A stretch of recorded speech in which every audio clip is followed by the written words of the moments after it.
last lesson for this unit on integration.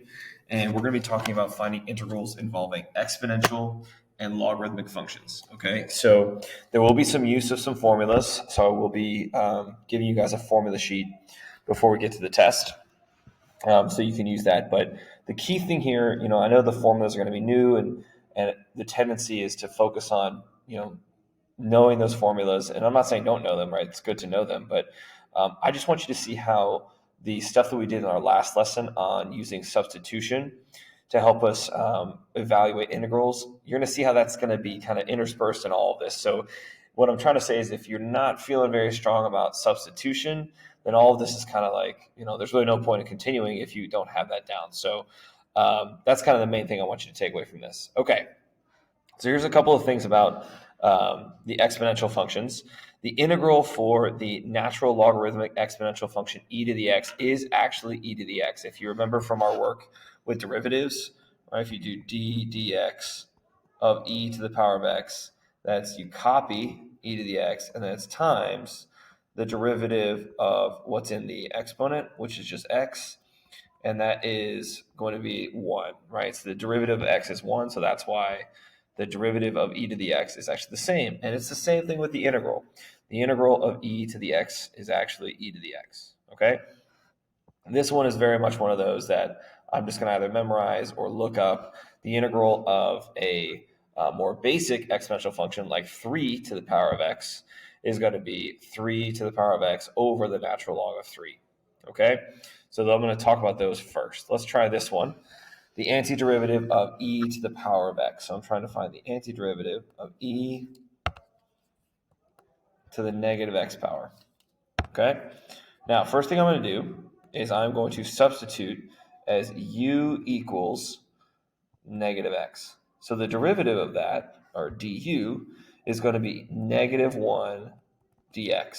Now you'll notice, let me write my integral more properly. In my integral, I have the dx, but I don't have a negative. So what I'm going to do is I'm going to make this the opposite of du, and then that just becomes dx. So now when I use substitution, it's going to have a negative outside, and then e to the u power of du. Okay, and we just proved that when you have the integral of e to the u power times du, that's going to be just equal to the opposite of e to the power of u. Okay, so my antiderivative when I replace, right, so go back in terms of what I started with, it's going to be the opposite of e to the negative x power plus c. All right, let's go to the next one. All right, so the first thing I'm going to do here when I try to find the antiderivative of this is I'm actually going to rewrite it, right? But I'm going to write this as 1 plus e to the x to the power of 1/2, okay, times dx. Now I'm going to use substitution. So u equals 1 plus e to the power of x. Find the derivative. All right, so du equals, all right, the derivative of 1 is going to be 0, and the derivative of e to the x is e to the x, okay? And that's going to be dx. Now, if you look at my original problem, I have e to the x times dx. So I don't need to worry about any type of altering here. So now my integral is just going to be u du, okay? I'm sorry, not u. U to the 1/2 power du. There we go, that's better. Okay, so to find the integral of that, we've done many antiderivatives like this. I'm going to write u to the 3/2 power, but I need to put 2/3 in front. Okay, so now if I go ahead and resubstitute back in what my u is, that's going to be 2/3 times 1 plus e to the power of x raised to the 3/2 power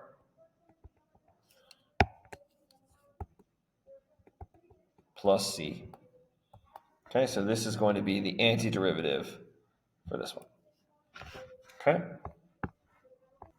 Okay, let's keep going. Let's try this one, okay? Now, I'm going to use my u is equal to that power on that base of e. So u is going to be 2x cubed. All right, so if I do the derivative of that, or du, that's going to be 6x squared. Now, if you look in the integral, you'll notice, I'm sorry, 6x squared dx, my bad. You'll notice that I don't have 6x squared dx, I have 3x squared dx. So I want to actually divide that by 2. So I'm going to multiply both sides of this by 1/2. All right, that's the same as dividing by 2. So that leaves me with 1/2 du equals 3x squared dx. So now I can do my substitution where I'm going to have a 1/2 out front, okay? And then I'm going to have e to the power of u du. Now we've talked about since the beginning of this lesson that the integral of e to the power of u times du is actually the same thing. So this is going to be 1/2 times e to the power of u. Okay, so my answer, once I plug it back in, is going to be 1/2 times e raised to the 2x cubed power and plus c. All right, so that's it for that one. Now, for the next one, excuse me, the next one is a definite integral. And I mentioned in our last lesson that I'm going to be using the understanding that I have about when I use my substitution with u, that I don't actually have to go back and put it back into the original terms. But that does mean if I stick with my letter u and that substitution, I will need to change the limits of integration, right? Those numbers on the integral. So just keep that in mind when you're watching this problem. There are 2 ways to do it, but I'm just going to tell you, for me personally, the most efficient way is to not go back into the original terms, but I do need to find new limits of integration. So let's go ahead and do some substitution here. U equals 1 minus x. The derivative of that is going to be negative dx. Okay, I don't have negative dx, I just have dx. So if I move that negative to the other side, or to keep my mathematical operations similar to before, if I multiply everything by -1, I get negative du equals dx. So now, when I do my substitution, and I'm actually doing it this way now. Since I'm going to stick with this, I'm going to get new limits of integration. I'm going to get new limits of integration by doing plugging in my current limits of integration into x right here. So kind of highlight it for you. I take each of these original limits and plug it in for x there, and that will give me my new limits of integration. So my 1 minus 2 is going to be -1, and 1 minus 1 is going to be 0. All right, and then I'm going to have a -1 out front for that red -1 there. And then I'm going to have e to the power of u, there we go, times du. Okay, now before I continue, just to let you know that whenever I end up doing new limits of integration and my order kind of gets a little, I don't want to say messed up, but the order kind of changes, right? Usually everything we've done, the lower limit of integration is on the bottom to the upper limit of integration. You'll notice that's switched here. And so if you remember from our properties of integrals, that if I change the limits of integration, it's going to end up making the value become the opposite. But if you notice, I already have an opposite out here. So if I make this integral become the opposite, and I have another opposite out there, the opposite of opposite is actually going to make it into just a positive. All right. Now, that might have been a little confusing, so in class, if I need to do more steps, I can.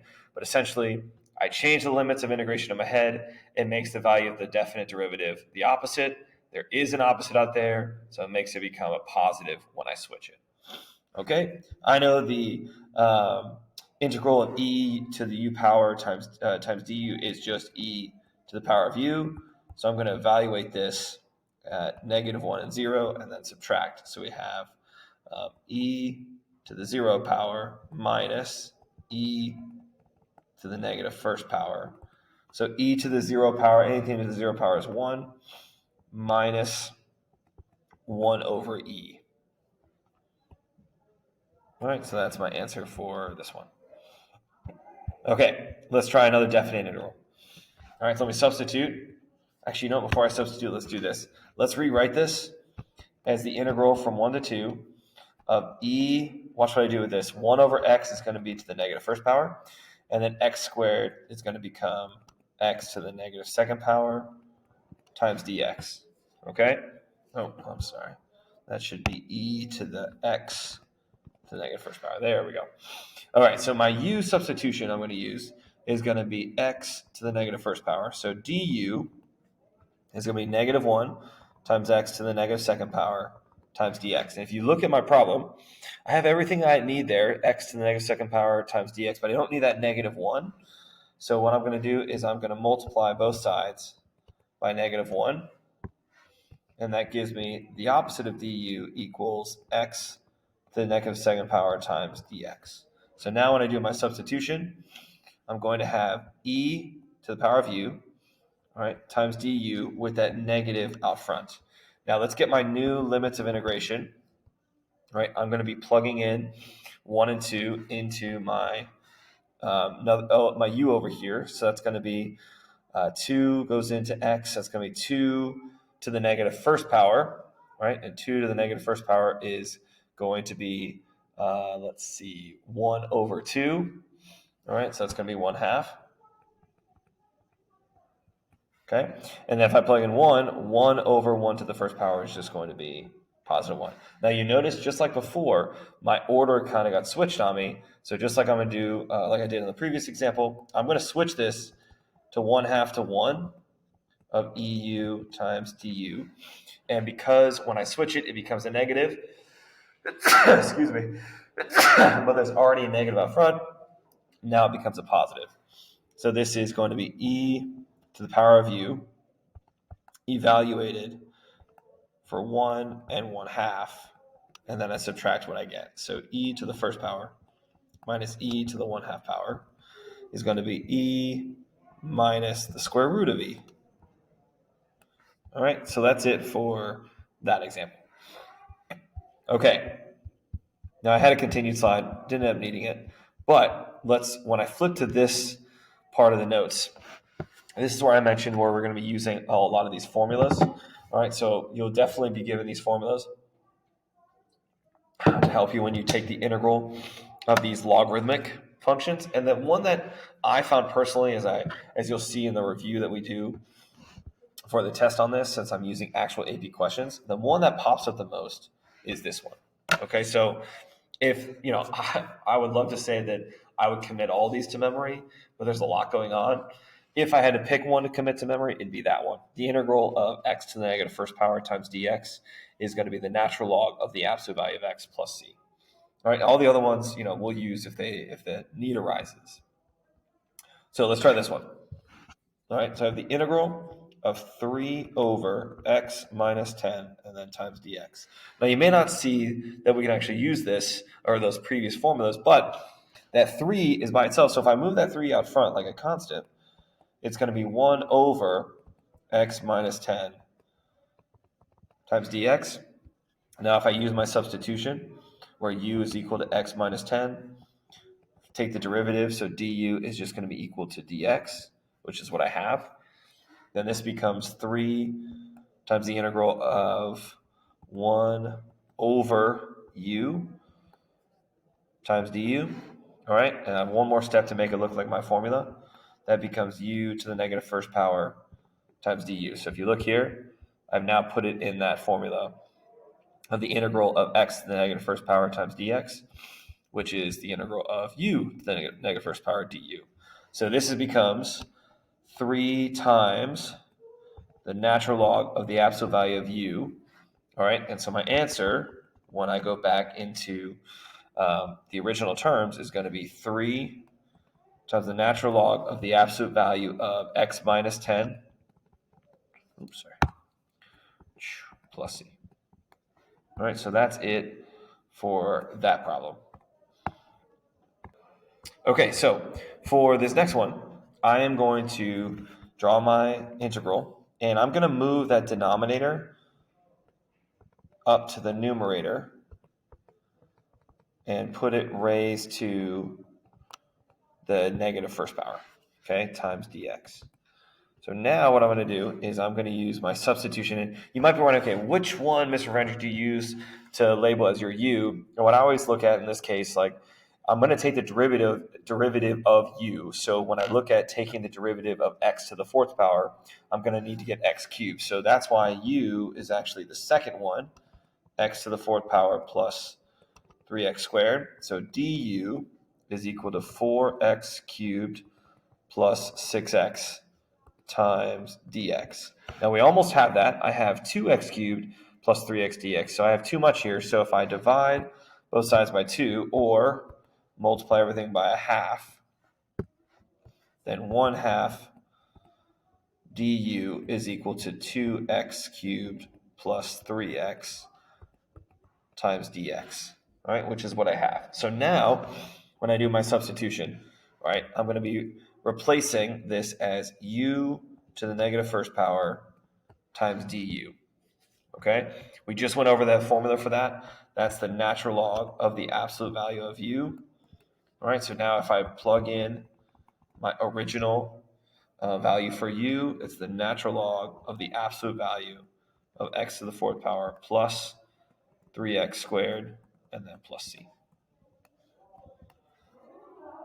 Okay, almost there.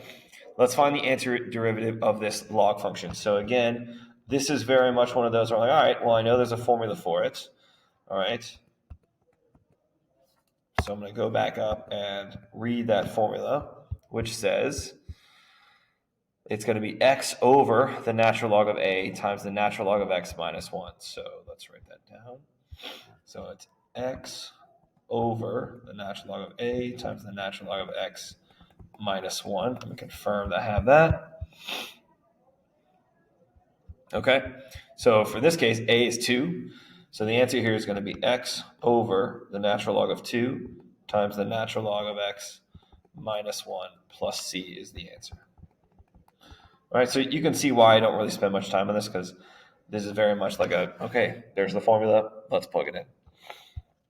Okay, last problem, a definite integral. All right, again, these can be a little more complicated. Kind of like I said a few problems ago, you might be wondering, okay, do I make the sine of x my u? Do I make 1 plus the cosine of x my u? The key thing I noticed here is that if I choose the numerator, right, if I choose the sine of x to be u, the derivative of that is cosine of x. And there's really no way to get that 1. But when you take the derivative of 1, you know that it's going to be gone, right? That's 0. So that's why, in this case, I'm going to be choosing the denominator. Now, before I do that, I'm going to rewrite this as the sine of x times 1 plus the cosine of x to the negative first power times dx. All right, so my u is going to be 1 plus cosine of x. So du is equal to the derivative of cosine is the opposite of the sine of x times dx. I almost have that. That's close. I have sine of x dx, not the opposite. So if I move that negative over, like I've done a few times now, to the other side, where's my dx? There it is. All right, so if I move that negative over, that's going to give me the opposite of du is equal to the sine of x dx. Okay, so now, before I do that, since it is a definite integral, let me get my new limits of integration. So I'm going to be doing, my new one is 1 plus the cosine, the 1 plus the cosine of pi over 2, and 1 plus the cosine of 0. Now, if I need to, pull out the quadrantals, I will, but ultimately pi over 2 is, the cosine of pi over 2 is going to be 0, all right, because that's up at 0, 1. There we go. Okay, so 1 plus 0 is 1, and the cosine of 0 is going to be 1, so 1 plus 1 is 2. So you'll notice this actually switches when I draw this, kind of like I've said a few times here. It makes your order a little bit out of whack. That becomes a 1, that's a 2. We have a negative out front. I have u to the negative first power times du. Okay, now because my order has been switched like I've done 2 times before, I'm going to switch it back and to be 1 to 2, and you know that the property says that should make this should make this definite integral become the opposite. There's already an opposite out there, right? I already have an opposite, so the opposite of that opposite makes this a positive. Okay, that was a long-winded thing to say, but essentially I have now the natural log of the absolute value of u, all right, and I'm reevaluating that at 2 and 1. So I have the natural log of the absolute value of 2 minus the natural log of the absolute value of 1. So that just is the natural log of 2. And the natural log of 1, right, is going to be 0. So the answer is the natural log of 2.